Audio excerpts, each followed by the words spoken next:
The hectic pace of combat action aboard USS Valley Forge in August 1950 includes retrieving an errant 5-inch high-velocity aircraft rocket that unlatched from its mount under the wing of a landing Corsair.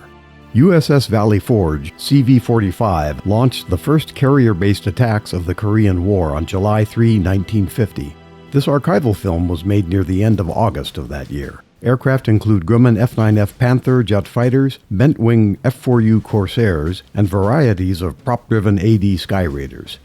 Sikorsky HO3S helicopters are seen. The film captures the arming of Valley Forge aircraft for strikes against communist Korean targets.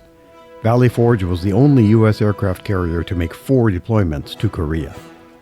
After the war, still retaining the basic external appearance of a World War II straight-deck Essex-class carrier, USS Valley Forge served as an anti-submarine warfare support carrier.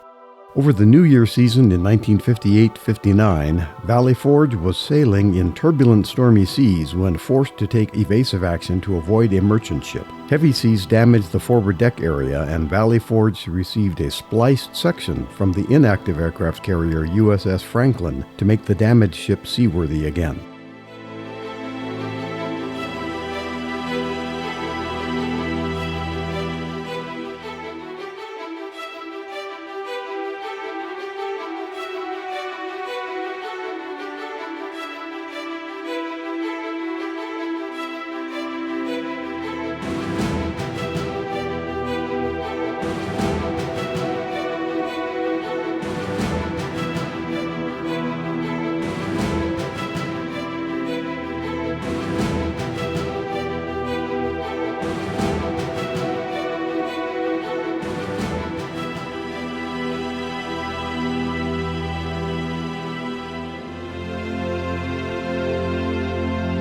USS Valley Forge was modified for a new role as an amphibious assault ship in 1961, given the nomenclature LPH-8. The ship carried Marines and helicopters with which to land them ashore when needed. Service in the Vietnam War ended with Valley Forge's return to Long Beach in September 1969 and purchase for scrapping in October 1971.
I'm Fred Johnson for the Aerial Images channel.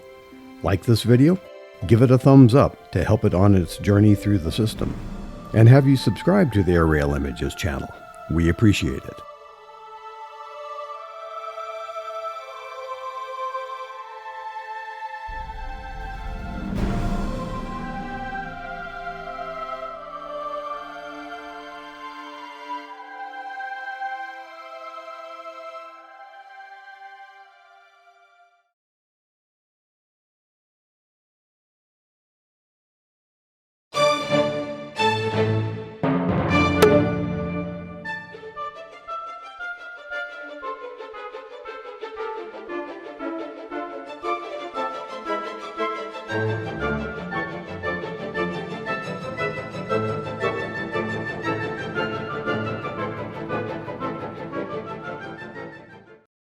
This is Aerial Images. Hit the button and subscribe.